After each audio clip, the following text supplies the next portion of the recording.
Halo guys, kembali lagi bersama Pak Yanto sang duta selingkuh yang akan kembali melanjutkan sebuah cerita tentang spoiler Donghua Battle Through the Heaven. Pada saat ini kita akan kembali dilanjutkan dengan Babang Tamfan Xiaoyan yang datang di aula. Lalu tidak lama setelah itu leluhur Xiaolong sang duta Marlong pun segera datang dengan beberapa tetua. Kemudian leluhur Xiaolong pun segera menghampiri Xiaoyan yang sudah selesai berlatih. Xiaoyan pun mengangguk sebelum akhirnya melihat para tetua yang hadir dan bertanya, mengapa para tetua hadir di aula? Xiaolong pun segera berkata bahwa hari ini adalah hari pertemuan sesepuh, oleh karena itu tentu saja semua sesepuh pasti akan ada di sini. Xiaolong pun seketika teringat sesuatu dan menyadari bahwa Xiaoyan pasti belum mengetahui hal ini. Sementara itu Babang Tamfan Xiaoyan pun segera mengangguk setelah mendengar penjelasan dari Xiaolong. Lalu tidak lama setelah itu Xiao Li pun segera berbicara ketika dirinya membuka rapat. Dirinya berkata karena semuanya telah berada di sini mari mulai rapatnya. Kemudian semuanya bisa melaporkan apa yang baru saja terjadi di bidang masing-masing. Menanggapi hal itu Xiao Wu Tian adalah orang yang pertama untuk melapor. Jadi selama periode ketika klan Xiao dikendalikan oleh pria berjubah hitam dari klan Iblis Jiwa, sedangkan Xiao Wu Tian adalah orang yang memimpin semua urusan dari klan Xiao. Lalu dirinya pun segera berkata setelah krisis berlalu semua yang ada di klan pada dasarnya telah pulih, bahkan korban telah ditangani dengan baik dan subsidi telah didistribusikan dengan baik. Mendengar hal tersebut Xiao Li pun merasa puas sebelum akhirnya dirinya meminta maaf kepada tetua keempat. Lalu Xiao Li meminta maaf karena telah memberikan beban kepada Xiao Wu Tian sebagai ketua keempat. Sementara itu di sisi lain mendengar perkataan ini Xiao Wu Tian pun seketika merasa malu. Dirinya tentu menyadari bahwa karena satu pemikiran miliknya akhirnya menyebabkan malapetaka. Sehingga pada saat ini Xiao Wu Tian masih belum bisa melepaskan semua pemikiran ini sepenuhnya. Lalu singkat cerita setelah itu para tetua pun telah menyampaikan semua laporannya masing-masing. Kemudian Xiao Li pun segera berkata karena masalah keluarga semuanya sudah diselesaikan. Maka hal berikutnya adalah pernikahan Babang Tamfan Xiaoyan dengan Xiao Qi. Dan begitu masalah pernikahan Xiaoyan ini disebutkan Xiao Wu Tian pun segera menoleh ke arah Xiaoyan dan mulai berbicara. Xiao Wu Tian segera bertanya kepada Xiaoyan, apakah Xiaoyan memiliki persyaratan khusus untuk pernikahannya? Pada saat ini Xiao Wu Tian memiliki sikap yang sangat baik terhadap Xiaoyan dan jelas ini adalah sebagai bentuk permintaan maafnya. Selain itu Xiao Wu Tian berpikir bahwa Xiaoyan ini orang yang berpikiran terbuka dan tidak menaruh dendam kepada Xiao Wu Tian. Sementara itu di sisi lain Babang Tamfan Xiaoyan yang mendengar pertanyaan tersebut pun sedikit terdiam. Lalu Xiaoyan pun segera pulih dan berkata bahwa dirinya menginginkan pernikahan yang lebih sederhana. Dan jangan membuat pernikahan ini terlalu megah karena pada saat ini semua orang telah bekerja keras. Menanggapi perkataan tersebut Xiaolong pun segera berkata bagaimana dirinya bisa melakukan hal yang seperti itu, apalagi Xiao Qi adalah cucu dari leluhur Xiao Li. Selain itu Xiao Qi adalah orang terjenius begitu juga dengan Xiaoyan, jadi bagaimana mungkin bisa melakukan pernikahan yang biasa-biasa saja. Menanggapi hal tersebut semua tertua pun berkata bahwa hal itu memang benar. Xiaoyan adalah sesepuh dari klan Xiao pada saat ini jadi bagaimana mungkin pernikahan Xiaoyan tidak meriah.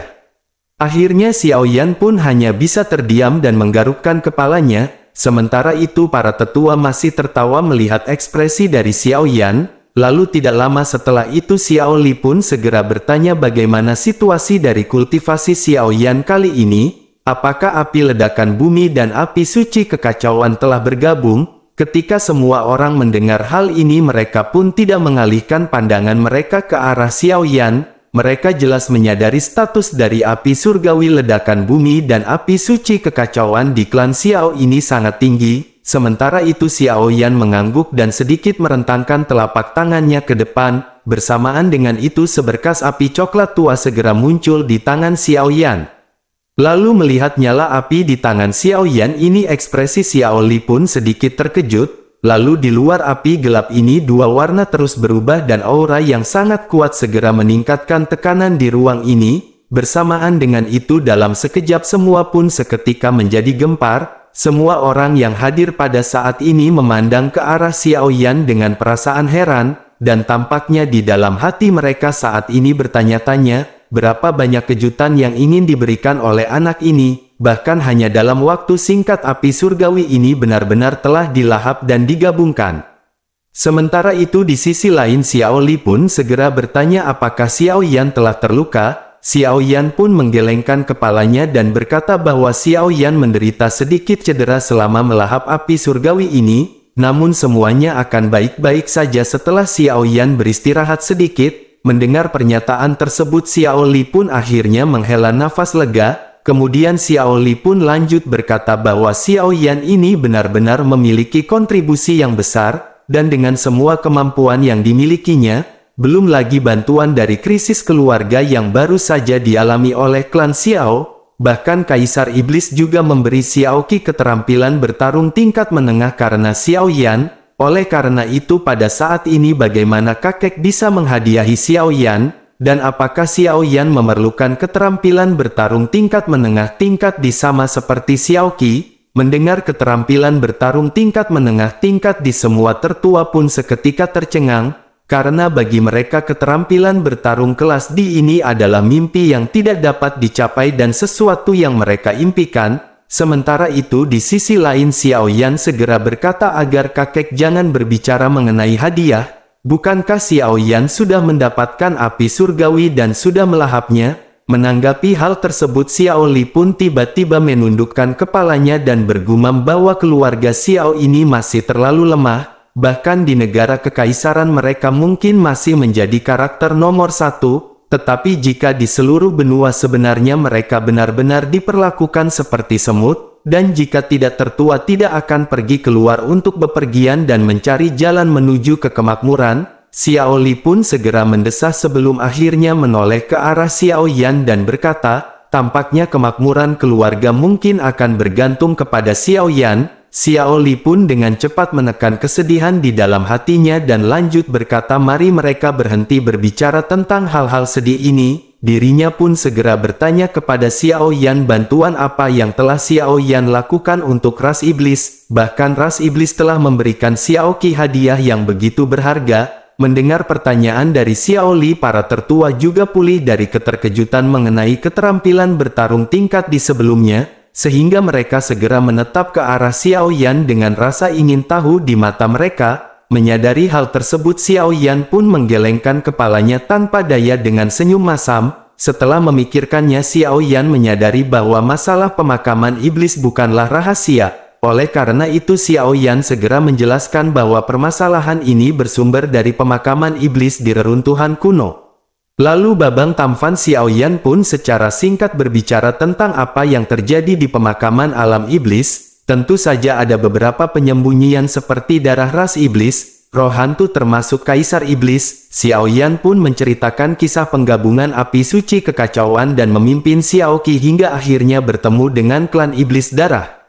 Lalu setelah mendengar penjelasan Xiao Yan salah seorang ketua segera berkata bahwa klan iblis darah ini benar-benar pelit. Karena Babang Tampan Xiao Yan memberi mereka keuntungan besar dan membantu mereka naik ke tahta Kaisar Iblis, lalu mereka hanya memberi Xiao Qi keterampilan bertarung dan tidak memberi manfaat apapun kepada Xiao Yan. Xiao Yan pun dengan cepat berkata Kaisar Iblis tua membantu Xiao Yan naik ke Dou di bintang 2 dan King Haoran membantu Xiao Yan naik kedua di bintang 3, jadi bukankah hal ini cukup baik? Xiao Yan buru-buru membela King Haoran di depan para tetua. Xiao Yan memang telah menyembunyikan banyak hal tetapi Xiao Yan tidak ingin membiarkan King Haoran memiliki reputasi buruk. Apalagi King Haoran telah banyak membantu Xiao Yan dan Xiao Yan akan selalu menyimpan rasa terima kasihnya kepada King Haoran di dalam hatinya.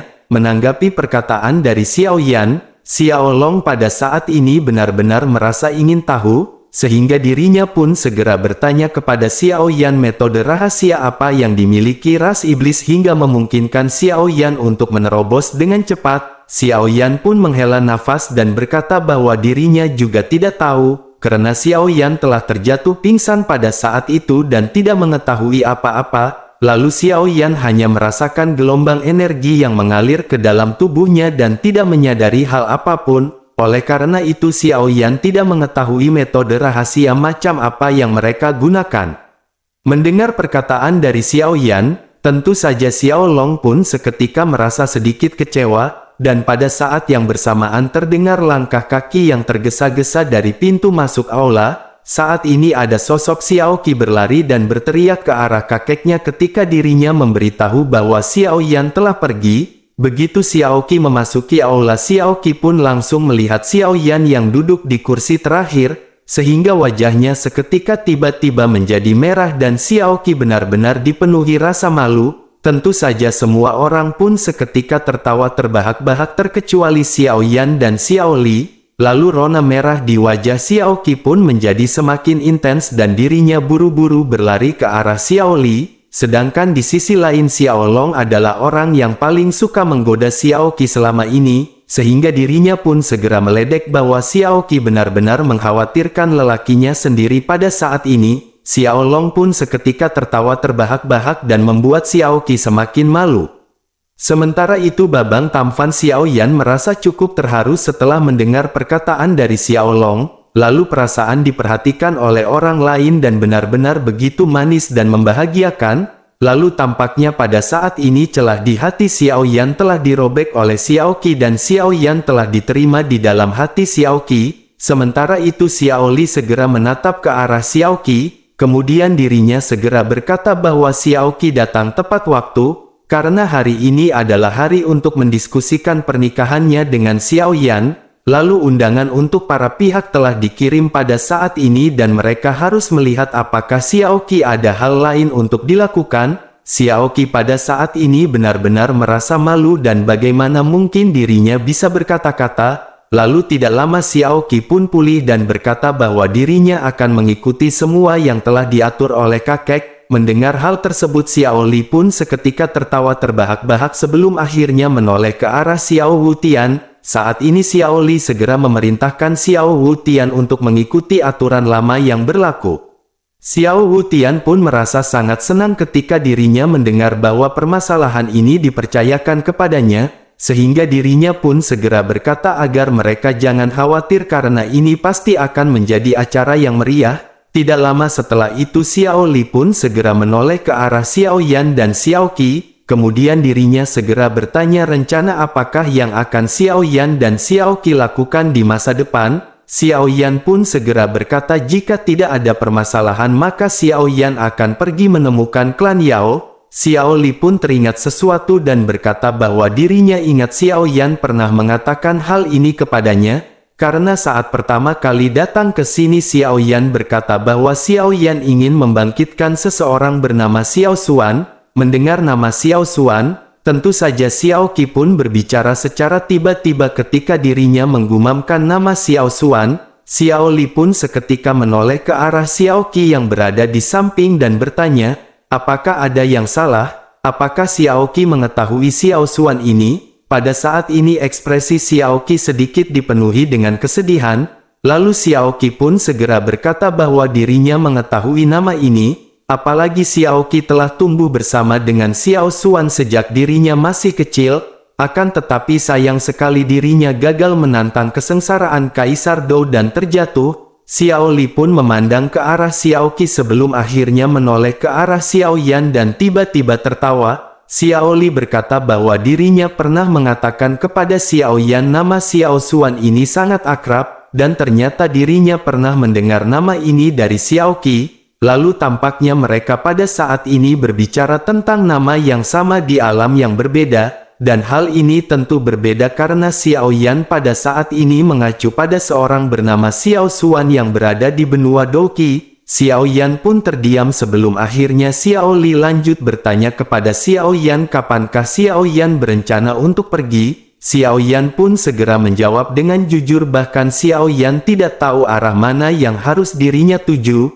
Lalu Xiao Li pun segera berkata agar Xiao Yan pergi ke daerah di Yuan, karena itu adalah tempat paling makmur di seluruh benua ini, dan tempat ini memiliki kota terbesar di daratan. dan dengan adanya banyak orang kuat dan banyak informasi di sana, maka dengan begitu Xiao Yan akan mudah menemukan anggota dari klan Yao. Namun bahaya juga sangat besar di sana dengan kekuatan Xiao Yan yang berada di bintang 3 Dodi. Tentu saja Xiao Yan pun sangat terkejut setelah mendengar perkataan dari Xiao Li. Lalu Xiao Yan pun berpikir di dalam hatinya sejenak sebelum akhirnya berkata jika begitu permasalahannya maka Xiao Yan akan pergi setelah pernikahan. Lalu Kier tidak akan pergi dengan Xiao Yan dan dirinya akan merawat kakek di rumah. Kemudian luka-luka kakek pada saat ini benar-benar membutuhkan seseorang untuk merawatnya. Di sisi lain mendengar sebutan untuk namanya berubah, Xiao Qi pun seketika menjadi merah ketika dirinya menatap ke arah Xiao Yan dengan malu-malu. Lalu akhirnya setelah selesai memutuskan berbagai hal mereka pun berbincang-bincang sebelum akhirnya bubar. Lalu singkat cerita beberapa hari kemudian hari pernikahan Xiao Yan dan Xiao Qi secara alami tiba, dan seluruh klan Xiao menggantung lentera merah dan mereka berseri-seri dengan gembira, suasana bahagia dan menyelimuti wajah semua orang. Sementara itu di sisi lain di dalam pagoda Zhan Lao segera berkata kepada Long Yi mengenai hal ini. Zhan Lao segera berkata kepada Long Yi bahwa ini adalah hari gembira besar Babang Tamfan Xiao Yan, jadi mengapa Long Yi tidak keluar untuk memberikan selamat kepada Xiao Yan? Pada saat ini Zhan Lao menatap ke arah Long Yi yang telah pulih sepenuhnya, kemudian Long Yi pun terdiam setelah dirinya mendengar perkataan dari Zhan Lao.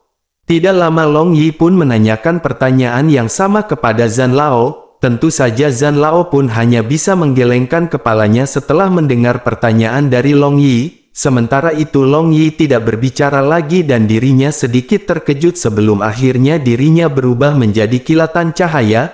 Lalu cahaya keemasan pun tiba-tiba melintas di samping Xiao Yan dan sosok manusia ilusi itu perlahan mengeras. Ketika Long Yi muncul Xiao Yan pun terkejut, namun beruntung tidak ada orang di sekitar sini. Lalu Xiao Yan pun segera bertanya mengapa Long Yi keluar pada saat ini. Apakah Long Yi pada saat ini benar-benar telah pulih? Long Yi pun mendekatkan bibirnya dan berbisik bahwa Zhan Lao memintanya untuk keluar. Lalu dirinya mengatakan bahwa Xiao Yan akan menikah. Oleh karena itu dirinya akan memiliki ibu angkat pada saat ini. Dan dengan begitu maka dirinya akan memberikan selamat kepada Xiao Yan. Xiao Yan pun akhirnya tersenyum tidak berdaya mendengar perkataan dari Long Yi. Sementara itu Long Yi melihat sekeliling sebelum akhirnya matanya tertuju kepada suatu tempat, dan tempat itu adalah tempat pengumpulan hadiah yang dijaga oleh Xiao Wutian.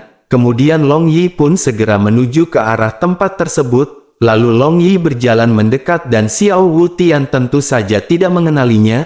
Akan tetapi dirinya juga segera menangkupkan tangannya dengan hormat. Tidak lama setelah itu Long Yi pun segera mengeluarkan cahaya keemasan dari tangannya dan sisik naga dengan tekstur logam mengkilap segera muncul di tangan Long Yi. Long Yi pun segera menyerahkan sisik naga ini kepada Xiao Wutian dan berkata bahwa ini adalah hadiahnya. Baru saja Xiao Wutian akan berbicara tiba-tiba Xiao Yan bergegas menarik Long Yi untuk pergi. Xiao Yan pada saat ini tidak ingin mengungkapkan identitas dari Long Yi. Sementara itu Xiao Wutian yang memegang sisik naga di tangannya pada saat ini terbingung-bingung untuk waktu yang lama. Lalu dirinya pun segera pulih dan menyadari bahwa ini sebenarnya adalah sisik naga. Jadi sisik naga adalah bahan pelengkap yang sangat baik untuk membuat baju besi dalam bermutu tinggi. Jadi bagaimana mungkin Xiao Wutian tidak terkejut melihat hal ini?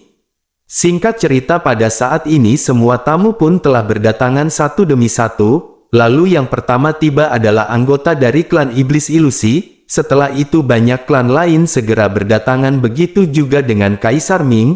Lalu Kaisar Ming pada saat ini datang bersama dengan tetua dari lembah Tianming. Xiao Yan pun bergegas menyambutnya, menangkupkan tangannya dan menyapa dengan antusias. Pada saat ini Kaisar Ming menepuk bahu Xiao Yan dan tertawa keras. Jelas pada saat ini dirinya sudah tahu tentang kemajuan Xiao Yan menjadi Dodi Bintang 3, dan akhirnya mereka pun berbincang-bincang sebelum akhirnya di kejauhan beberapa sosok yang dipenuhi bau darah segera muncul. Atmosfer di langit pun langsung membeku dan melihat sosok-sosok ini, Xiao Yan sedikit menyipitkan matanya lalu Xiao Yan bergumam bahwa ini adalah orang-orang dari Sekte Iblis Yimou. Xiao Yan pun mengepalkan tangannya erat-erat dan tidak menyangka bahwa orang-orang dari Sekte Iblis ini benar-benar akan datang. Namun Xiao Yan segera berpikir bahwa ini adalah hari bahagia bagi dirinya.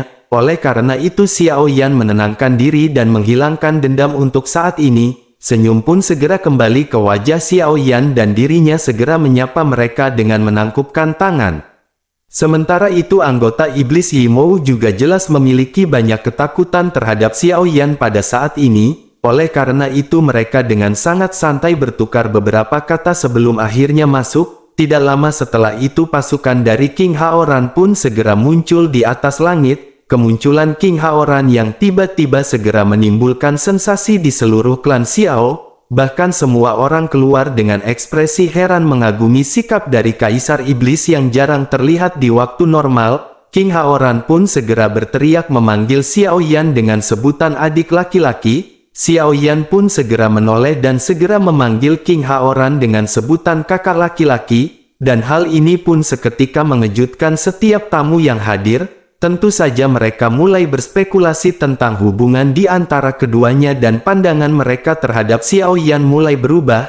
Lalu akhirnya Xiao Yan dan King Haoran pun segera berbincang-bincang sebelum akhirnya Xiao Li dan Xiao Long juga bergegas keluar. Kemudian mereka semua berbincang-bincang di tengah kegembiraan di pernikahan Xiao Yan. Tidak lama setelah itu Xiao Qi yang merupakan pengantin wanita pun segera tiba. Singkat cerita acara upacara pernikahan Xiao Yan pun berjalan dengan lancar dan meriah.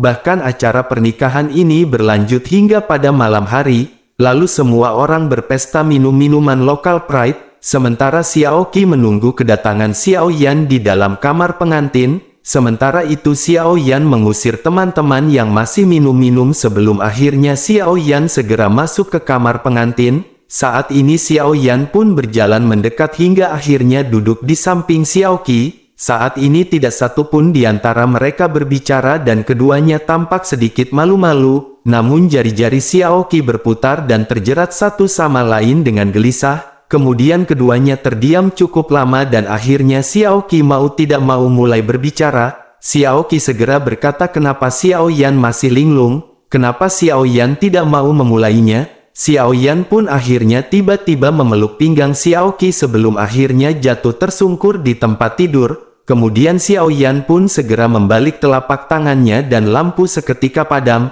Lalu keduanya saling terkait dan terjalin erat dalam bermain kuda lumping. Lalu singkat cerita dalam sekejap mata sudah sebulan telah berlalu. Kemudian Babang Tamfan Xiao Yan yang sedang melingkarkan tangannya di pinggang Xiao Qi segera mulai berbicara. Xiao Yan berkata bahwa mereka sudah menikah selama 1 bulan, dan Xiao Yan merasa sudah waktunya baginya untuk pergi ke daerah di Yuan. Xiao Qi pun memandang ke arah Xiao Yan dan berbicara dengan lemah lembut. Xiao Qi berkata maka Xiao Yan harus menjaga dirinya dengan baik, karena negara bagian di Yuan ini tidak kalah sangit dari di Zhou. Oleh karena itu segeralah kembali. Mendengarkan kata-kata Xiao Qi ini Xiao Yan tidak bisa tidak memikirkan perkataan dari Sun Er, karena ketika Xiao Yan meninggalkan benua Douqi pada saat itu Sun Er juga mengatakan hal yang sama kepadanya. Tentu saja hati Xiao Yan pun berdebar untuk sementara waktu ketika dirinya memikirkan hal ini, dan ketika Xiao Yan sadar kembali Xiao Yan pun tersenyum dan membelai kepala Xiao Qi. Xiao Yan pun berbicara dengan suara yang lembut jangan khawatir karena Xiao Yan akan kembali secepat mungkin. Setelah itu Xiao Yan pun melepaskan tangannya dan berkata bahwa dirinya akan memberitahu kakek dan yang lainnya. Setelah itu Xiao Yan pun segera pergi bersama Xiao Qi untuk menemui Xiao Li. Singkat cerita Xiao Yan pun telah sampai di aula dan bertemu Xiao Li. Xiao Yan segera berkata bahwa dirinya sudah siap untuk pergi ke daerah di Yuan. Mendengar hal ini pun menatap ke arah Xiao Qi yang berada di samping Xiao Yan. Dirinya segera mengerutkan keningnya sebelum akhirnya menghela nafas dan tersenyum. Xiao Li pun segera berkata sekarang Xiao Yan sudah mengambil keputusan maka silahkan untuk pergi. Di Zhou ini tidak akan bisa meningkatkan kekuatan Xiao Yan lagi oleh karena itu lebih baik Xiao Yan keluar dan berkeliaran. Namun ingat jangan tergoda dengan janda pirang. Xiao Yan pun mengangguk sebelum akhirnya sekelompok ketua bersama dengan Xiao Qi segera mengirim kepergian Xiao Yan. Setelah sampai di pintu, Xiao Li pun segera memegang sebuah cincin di tangannya dan menyerahkannya kepada Xiao Yan. Xiao Li pun segera berkata bahwa ini ada 100.000 koin emas dan bawalah pergi bersama Xiao Yan. Di sisi lain Xiao Long juga berjalan maju dan menepuk pundak Xiao Yan. Dirinya menyerahkan beberapa gulungan resep pemurnian kepada Xiao Yan. Xiao Long pun segera berkata agar Xiao Yan berhati-hati saat Xiao Yan keluar. Sementara itu Xiao Li segera memohonkan terima kasih kepada Kaisar Iblis, karena pada hari pernikahan Xiao Iblis telah memberikan klan Xiao cukup banyak wajah. Selain itu Kaisar Iblis juga mengirimi mereka banyak barang yang dibutuhkan. Xiao Yan pun mengangguk dan berkata bahwa dirinya akan pergi ke tempat Kaisar Iblis terlebih dahulu. Dirinya juga ingin bertanya kepada saudara King tentang situasi di Yuan. Setelah sedikit berbincang-bincang akhirnya Xiao Yan pun segera pergi meninggalkan semuanya. Lalu singkat cerita setelah perjalanan panjang Babang Tamfan, Xiao Yan pun sampai di puncak gunung di persimpangan pegunungan Tianmou. Setelah itu Xiao Yan pun memindai sekelilingnya dan matanya akhirnya tertuju pada halaman di kejauhan. Xiao Yan pun bergerak dan terbang menuju ke halaman tersebut. Saat ini Babang Tamfan Xiao Yan melangkah dengan ringan dan berjalan perlahan sebelum akhirnya sebuah suara tiba-tiba terdengar di telinga Xiao Yan. Saat ini King Haoran menyambut Xiao Yan dengan wajah bahagia dan berkata rupanya ini adalah saudara Xiao Yan. Xiao Yan pun segera menangkupkan tangannya dan segera menyapa King Haoran. King Haoran pun tersenyum setelah melihat Xiao Yan sebelum akhirnya mereka segera berbincang-bincang. King Haoran pun segera mengajak Xiao Yan untuk masuk dan duduk terlebih dahulu. Lalu di tengah perjalanan Xiao Yan berkata bahwa dirinya akan pergi ke daerah di Yuan dan dirinya melakukan perjalanan khusus untuk berterima kasih kepada King Haoran. Lalu para ketua menitipkan terima kasih kepada King Haoran karena telah memberikan beberapa benda penting kepada klan Xiao. King Haoran pun melambaikan tangannya dan berkata bahwa itu adalah masalah yang sepele. Oleh karena itu tidak perlu terlalu berlebihan kepada King Haoran.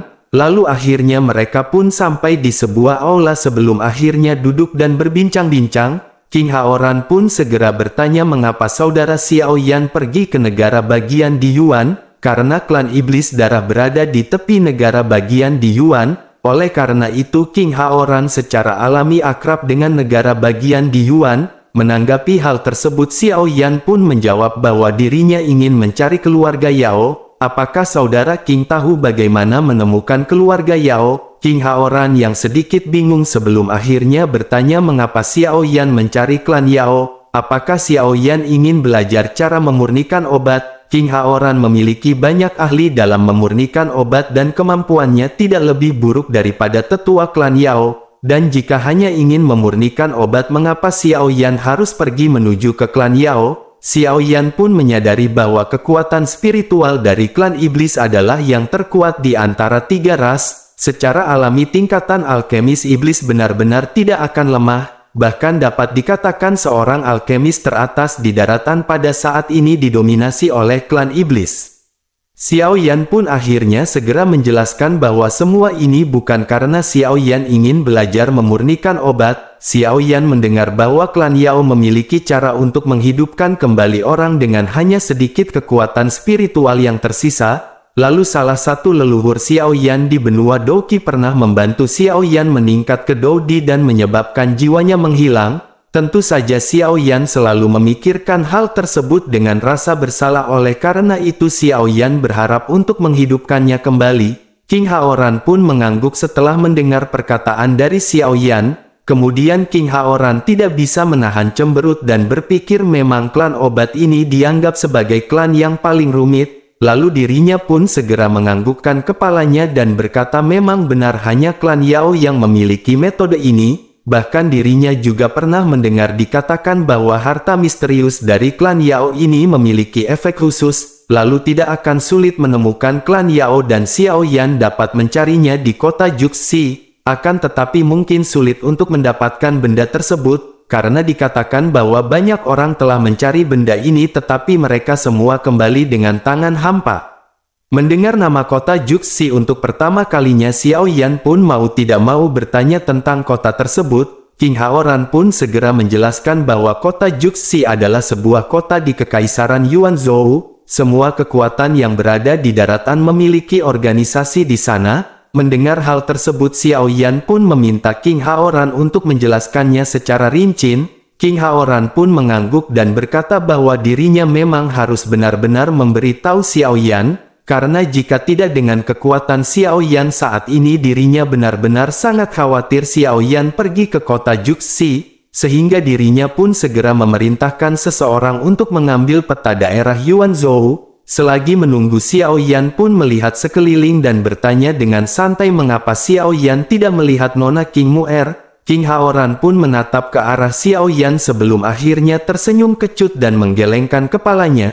King Haoran segera berkata untuk jangan membicarakannya, karena sejak Xiao Yan menikah justru membuat wajahnya tidak lagi sama setiap harinya, bahkan semenjak saat itu sikap dan tingkah lakunya benar-benar tidak dapat dijelaskan. Mendengar hal tersebut, Xiao Yan sangat malu karena dirinya secara alami mengerti apa yang dikatakan oleh King Haoran, dan hal ini menyiratkan sesuatu pada dirinya. Namun beruntung pada saat ini peta yang mereka minta pun segera tiba dan Xiao Yan segera mengalihkan topik pembicaraannya. Kemudian King Haoran pun menghela nafas dan berkata bahwa dirinya akan memberitahu Xiao Yan tentang distribusi kekuasaan di sini. Lalu dirinya pun segera meletakkan peta di depan Xiao Yan dan mulai menandai peta secara mendetail. King Haoran pun segera menunjuk satu titik dan segera memberitahu detail mengenai daerah tersebut. Setelah beberapa saat, Xiao Yan akhirnya memiliki pemahaman umum tentang negara bagian Yuanzhou dan kota Juxi. Meskipun negara bagian Yuanzhou ini bukan negara daratan terbesar di benua Dodi, namun itu adalah negara dengan origin Qi terkuat di seluruh benua. Bahkan negara bagian ini memiliki kota terbesar di seluruh benua yang bernama kota Juxi. Lalu ukuran kota Juxi ini jauh di luar imajinasi dari orang biasa. Karena kota Juxi berbentuk cincin dan di tengah cincin itu ada hutan Juxi yang sangat besar, bahkan luasnya beberapa kali lebih besar jika dibandingkan dengan seluruh di Zhou.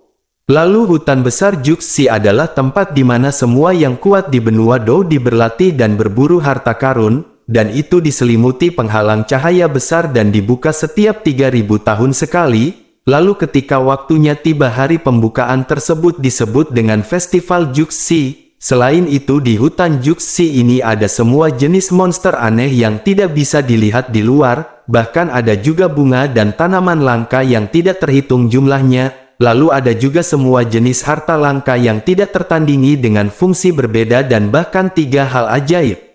Meskipun demikian, hutan raksasa ini juga dipenuhi dengan banyak bahaya, karena adanya monster di dalamnya, bahkan dari mulai yang terendah hingga monster bintang 5 dan mereka muncul secara berkelompok. Selain itu yang terkuat di antara mereka bahkan memiliki kekuatan Dou di bintang 7, terlebih lagi pembunuhan antar manusia bahkan lebih mengerikan daripada ancaman para monster. Namun untuk memasuki hutan besar Juxi dan berburu harta karun kekuatan saja tidak cukup, karena keberuntungan manusia super yang menentang surga juga benar-benar diperlukan. Sementara itu di antara cincin dalam dan luar adalah kota, lalu kota ini dibagi menjadi 6 distrik menurut kekuatannya masing-masing. Selain itu jarak di antara distrik ini sangat jauh dan hanya dapat dicapai dengan teleportasi melalui lubang cacing, dan lubang cacing di kota Juxi ini adalah lubang cacing tercanggih di benua Dodi. Bahkan kecepatan transmisinya benar-benar sangat cepat dan dikatakan 100 kali lebih cepat daripada lubang cacing biasanya.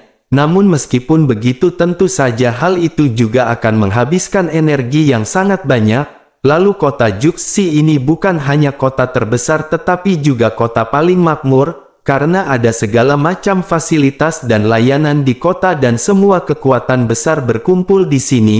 Sedangkan pinggiran kota berbentuk cincin ini dikelilingi oleh pegunungan, lalu pegunungan ini terdiri dari pegunungan Yunsen dan pegunungan Dimei, lalu gunung ini masing-masing ditempati oleh ras manusia, ras monster dan ras iblis. Selain itu di kota Juxi ini semua kekuatan benar-benar bercampur menjadi satu. Selain itu jumlah mereka juga tidak terhitung. Namun meskipun begitu di antara mereka masih ada 6 kekuatan besar yang lebih menonjol, peringkat pertama, kedua dan ketiga adalah ras manusia, ras iblis dan ras monster. Ketiga kekuatan dasar ini menutupi seluruh benua, dan dapat dikatakan bahwa semua kekuatan di seluruh benua terdiri dari tiga kekuatan utama ini. Setelah itu yang keempat ada Pil Palace, dan kekuatan ini diketahui semua orang di daratan, karena mereka mengumpulkan sebagian besar alkemis top yang berada di benua Dodi, dan karena status khusus dan pengaruh dari alkemis, maka kekuatan mereka jauh lebih kuat dari apa yang terlihat di permukaan. Dan karena keunggulan klan iblis dalam kekuatan spiritual dan keunggulan ras manusia bagian dalam api surgawi, maka hampir semua alkemis teratas di benua Dodi ini berasal dari ras iblis dan ras manusia. Sementara itu di urutan kelima ada aliansi bisnis, dan seperti namanya ini adalah aliansi bisnis. Aliansi bisnis ini tidak bisa diremehkan karena memiliki banyak talenta terkecuali masalah pil. Aliansi bisnis ini hampir menguasai peredaran barang dan perdagangan sumber daya di seluruh benua. Selain itu terdapat cabang aliansi bisnis di hampir setiap sudut di daratan. Setelah itu di urutan keenam ada aliansi bayangan, dan aliansi ini benar-benar sangat khusus. Aliansi bayangan ini berspesialisasi dalam memata-matai berita dan menerima pekerjaan untuk kegiatan pembunuhan. Berita tentang mereka telah menyebar ke seluruh penjuru dan efisiensi kerja mereka benar-benar sangat tinggi. Hampir tidak ada berita yang tidak bisa ditemukan terkecuali berita tentang tiga hal aneh. Selain itu tingkat keberhasilan pembunuhan mereka juga benar-benar sangat tinggi. Hal ini terbukti karena sampai saat ini mereka bahkan belum pernah menerima kegagalan dalam misinya. Tentu saja aliansi bayangan ini benar-benar sangat misterius dan tidak ada yang tahu siapa pemimpin mereka. Lalu aliansi bayangan ini membutuhkan uang untuk melakukan sesuatu. Oleh karena itu selama seseorang membayar maka dirinya akan dapat melakukan transaksi apapun dengan aliansi bayangan.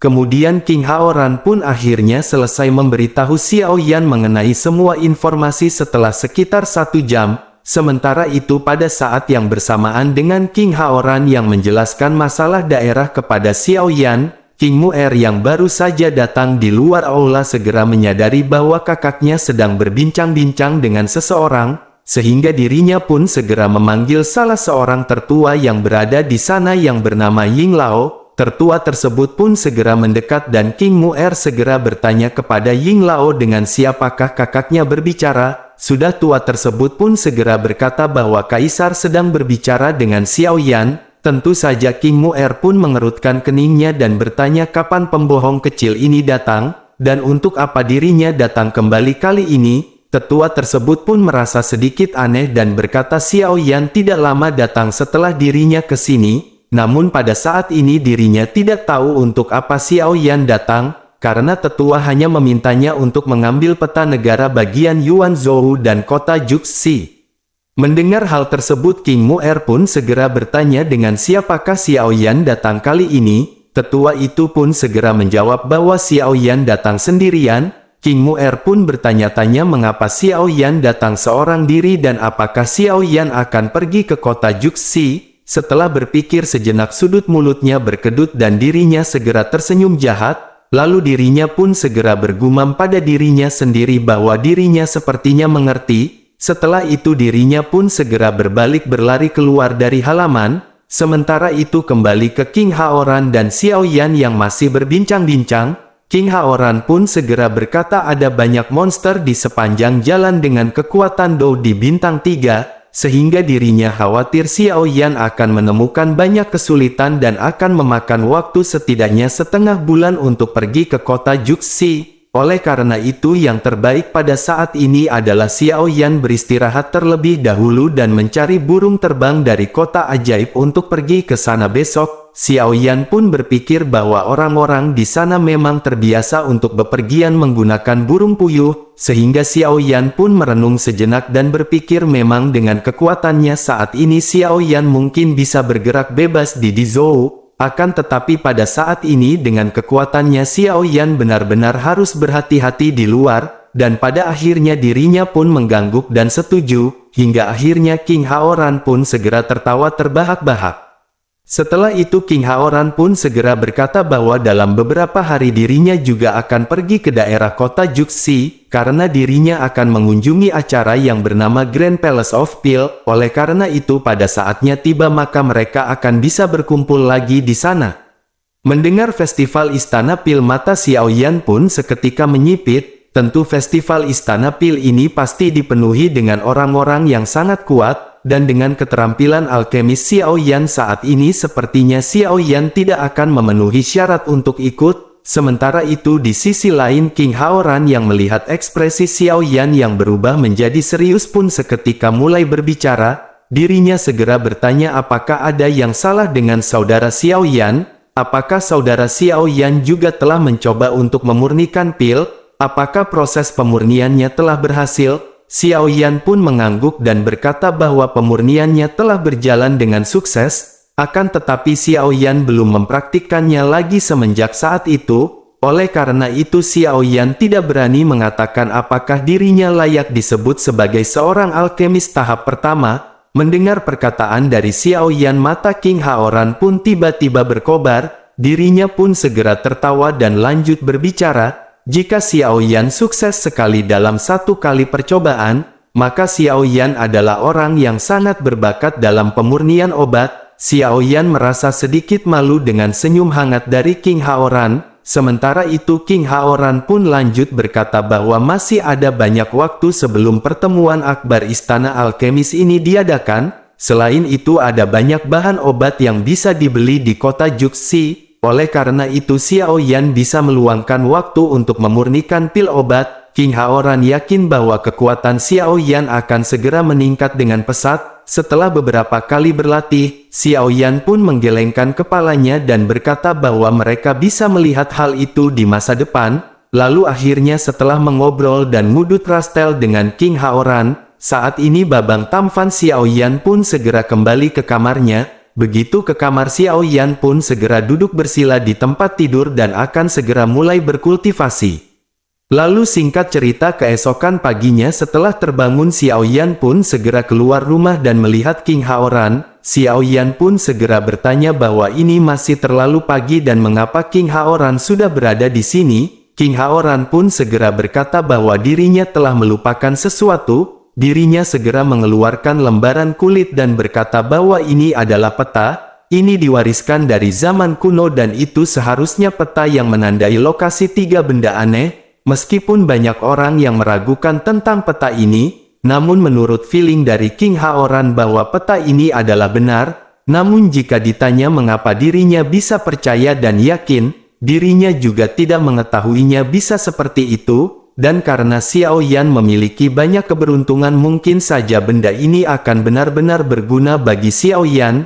King Haoran pun segera menyerahkan peta kulit domba itu kepada Xiaoyan, sehingga Xiaoyan pun segera mengambil peta kulit domba tersebut dan mencium dengan hidungnya. Mata Xiaoyan pun seketika terkejut dan dirinya berpikir bahwa itu mungkin peta 3 keajaiban. Sementara itu di sisi lain King Haoran pun segera tertawa setelah melihat ekspresi dari Xiaoyan, lalu akhirnya dirinya pun segera mengajak Xiaoyan pergi untuk menuju ke ibu kota iblis.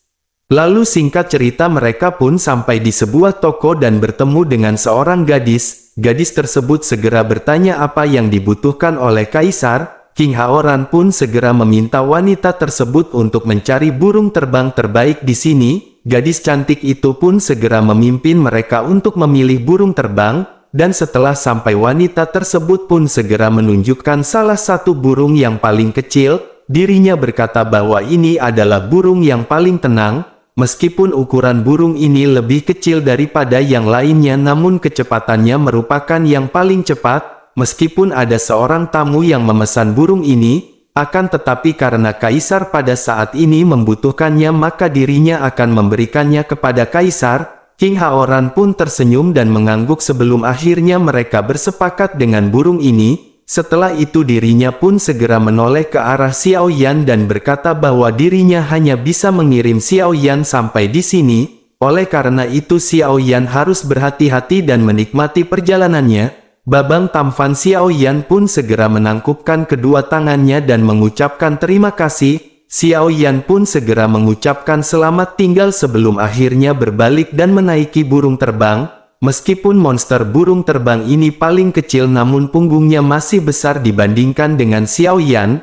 Lalu di punggung burung di antara sayap dan leher burung duduk seorang pelatih hewan yang bertanggung jawab untuk mengemudi. Selain itu ada juga tempat tidur untuk beristirahat yang dirancang sedemikian rupa. Pada akhirnya burung tersebut pun segera lepas landas dan Xiao Yan pun segera meninggalkan ibu kota iblis. Di dalam perjalanan Xiao Yan pun menghitung waktu perjalanan yang berkisaran antara 7 hari. Lalu Xiao Yan pun segera duduk dan memeriksa semua barang yang berada di dalam cincin penyimpanannya. Pada saat ini Xiao Yan tidak mungkin menyerap inti sihir bintang 6 karena waktunya tidak akan cukup. Setelah merapikan barang-barang yang ada di dalam cincin penyimpanannya, Xiao Yan pun segera mengeluarkan kuali Yan Mou. Bersamaan dengan itu ada 2 gulungan resep yang dirinya dapatkan dari Kaisar Iblis King Xuantian dan Xiao Long. Pada saat ini Xiao Yan merasa penasaran dengan ramuan yang dibuat oleh King Xuantian, sehingga Xiao Yan pun bertanya-tanya hal apakah yang akan mengejutkan Xiao Yan dari gulungan berisi resep yang telah dikumpulkan selama seumur hidup ini. Xiao Yan pun segera membuka gulungan tersebut dan membaca semua resep dari berbagai tingkatan. Setelah membaca, Xiao Yan pun berpikir dengan kekuatan Xiao Yan saat ini dan pengalamannya, maka Xiao Yan tidak mengetahui manakah pil yang baik dan buruk untuknya. Namun resep ini berkisar di tingkat rendah hingga ke tingkat tinggi. Selain itu karena hal ini adalah milik dari Kaisar Iblis Xuantian yang dikumpulkan sepanjang hidupnya, maka sepertinya hal ini tidak akan buruk. Lalu bersamaan dengan Xiao Yan yang sedang menelusuri resep-resep ini, sebuah suara pun segera muncul di benak Xiao Yan. Sinar cahaya segera melayang keluar dari cincin Xiao Yan. Saat ini sosok Zhan Lao terbentuk di udara dengan matanya yang bersinar keemasan. Kemudian dirinya mengulurkan tangan dan meraih resep yang berada di tangan Xiao Yan. Lalu dirinya membolak-baliknya dengan cepat dan tidak bisa menahan kegembiraannya. Xiao Yan yang menatap Zhan Lao yang bersemangat segera bertanya, "Ada apa dengan Zhan Lao?" Sementara itu Zhan Lao sepertinya tidak mendengar perkataan Xiao Yan sama sekali, bahkan matanya tidak pernah meninggalkan resep di tangannya dan dirinya membolak-baliknya satu persatu dengan tangannya yang sedikit gemetar. Zhan Lao pun tidak dapat menahan diri untuk berbicara sendiri sambil membolak-balikkan halaman. Kemudian dirinya berkata bahwa resep-resep ini benar-benar bagus, dan seperti yang diharapkan dari koleksi Kaisar Iblis, karena semua ini adalah resep yang sangat bagus. Tidak lama setelah itu tiba-tiba Zhan Lao pun berhenti membolak-balikkan halaman dengan ekspresi yang tertegun. Setelah terdiam untuk waktu yang lama, dirinya pun segera bergumam pada dirinya sendiri ketika dirinya berkata bahwa ada pil seperti itu. Di sisi lain Xiao Yan yang melihat Zhan Lao kehilangan ketenangannya segera bertanya, "Ramuan apa?" Xiao Yan menyadari sesuatu hal yang membuat Zhan Lao terkejut, tentu sesuatu hal yang sangat baik, dan akhirnya Zhan Lao pun segera pulih dan segera menyerahkan kertas ini kepada Xiao Yan. Lalu dirinya berkata bahwa dirinya benar-benar tidak tahu bagaimana menggambarkan keberuntungan Xiao Yan. Meskipun baru-baru ini Zhan Lao mengkhawatirkan tentang bagaimana meningkatkan kekuatan fisik Xiao Yan secepat mungkin, akan tetapi sekarang Zhan Lao akhirnya memiliki sebuah petunjuk. Melihat hal tersebut, Xiao Yan pun segera membuka buku resep dan melihat apa yang dilihat Zhan Lao. Xiao Yan segera lihat resep menanam pil sumsum yang digunakan untuk merendam tubuh, dan ini memiliki efek mencuci tendon, memotong tulang, memodifikasi esensi dan memperkuat tubuh. Namun meskipun begitu pil ini merupakan pil tingkat kelima, namun setelah melihat ekspresi di wajah Zhan Lao saat melihat resep ini, maka terlihat bahwa pil sumsum perbaikan ini tidaklah sederhana. Oleh karena itu tentu saja efeknya seharusnya akan bagus.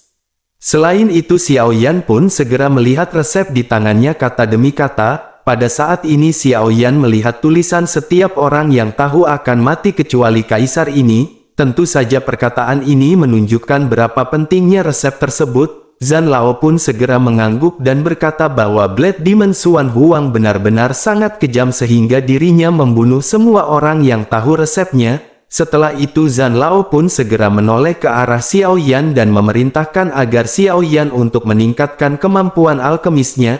Xiao Yan pun tersenyum canggung karena selama ini Xiao Yan baru memurnikan pil obat sebanyak 1 kali. Tidak lama setelah itu pagoda pun segera melayang keluar dan Zhan Lao segera terbang ke menara. Xiao Yan pun akhirnya segera mengikuti Zhan Lao untuk masuk ke menara. Setelah memasuki pagoda, Xiao Yan pun melihat sekilas Long Yi yang sedang berlatih. Pada saat ini Long Yi telah pulih sepenuhnya dan dirinya telah berkultivasi di lapisan pemurnian Qi. Setelah itu Xiao Yan pun langsung pergi ke tempat latihan tingkat kedua. Xiao Yan pun memasuki ruang biru tua, melihat sekeliling dan akhirnya berhenti di seberkas cahaya yang berada di tengah. Sinar cahaya itu adalah jalan menuju ke lapisan pemurnian obat di lantai ketiga. Xiao Yan pun segera melangkah ke sana dan pada akhirnya Xiao Yan berhasil menuju ke lantai ketiga. Lalu aroma obat yang menyenangkan dan memabukkan segala masuk ke lubang Xiao Yan ketika dirinya tiba. Saat ini sosok Zhan Lao pun segera muncul dan dirinya segera melihat ekspresi terkejut Xiao Yan.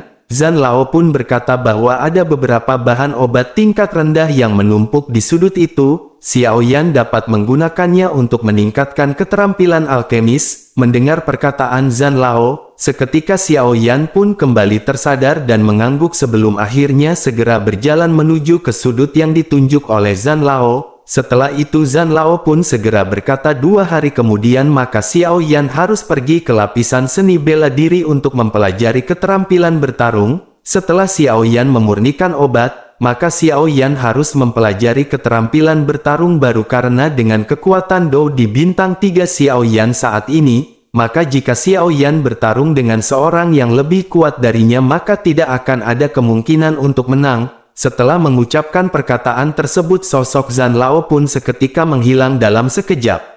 Kemudian Xiao Yan yang pergi ke sudut pun akhirnya duduk bersila. Saat ini Xiao Yan melihat banyak tanaman dan buah aneh yang berada di sekitarnya, dan dengan segera setelah itu dengan lambaian telapak tangannya Kuali Yan Mou pun segera muncul. Saat ini Xiao Yan pun segera mengeluarkan resep yang diberikan oleh Xiao Long dan membandingkan bahan obat dan Xiao Yan memilih pil abadi yang telah berhasil disempurnakannya sekali. Singkat cerita setelah berhasil memurnikan pil abadi dan berhasil menghadapi pil lightning, saat ini Xiao Yan pun segera melihat pil abadi yang berada di tangannya. Lalu kualitasnya pada saat ini jauh lebih baik jika dibandingkan dengan sebelumnya. Setelah itu Xiao Yan pun segera menyimpan pil tersebut dan tanpa beristirahat Xiao Yan kembali melakukan proses pemurnian, karena mau bagaimanapun teknik dari alkemis ini benar-benar harus disempurnakan satu demi satu. Lalu seiring berjalannya waktu ritme di tangan Xiao Yan pun menjadi semakin cepat dan tingkat kegagalan menjadi semakin kecil. Kemudian 2 hari kemudian sosok Xiao Yan pun muncul di lantai 2 menara pelatihan. Dan hanya dalam waktu setiap hari pada saat ini Xiao Yan mampu menyempurnakan pil abadi dengan terampil, meskipun terkadang ada kegagalan, namun keberhasilan Xiao Yan pada saat ini mencapai hampir 90%, dan dapat dikatakan bahwa Xiao Yan sekarang berada di puncak level Emperor atau Kaisar.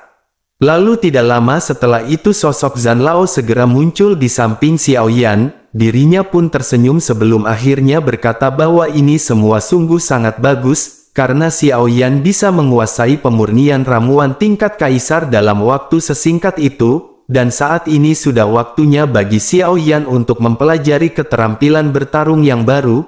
Zhan Lao pun segera menuju ke sinar cahaya berwarna merah. Dirinya berkata dengan kemampuan Xiao Yan saat ini maka Xiao Yan bisa mempelajari teknik tersebut. Xiao Yan pun sedikit bersemangat dan bertanya-tanya level apakah yang akan dipelajari Xiao Yan. Xiao Yan pun berjalan dengan cepat menuju seberkas cahaya yang ditunjuk oleh Zhan Lao. Setelah sampai Xiao Yan pun segera melihat gulungan yang tergantung di dalamnya dan segera merentangkan tangannya mengambil gulungan tersebut. Gulungan tersebut pun segera berubah menjadi cairan yang berkilau dan segera menembus ke dalam tubuh Xiao Yan. Bersamaan dengan itu sebuah gambar tiba-tiba muncul di benak Xiao Yan, lalu Xiao Yan pun duduk bersila dan perlahan segera memejamkan matanya dan menenangkan diri untuk memperhatikan gambaran yang berada di benaknya. Setelah memperhatikan semua gerakan yang ada di sini, akhirnya Xiao Yan menyadari bahwa ini adalah keterampilan bertarung yang bisa menyerang dan bertahan.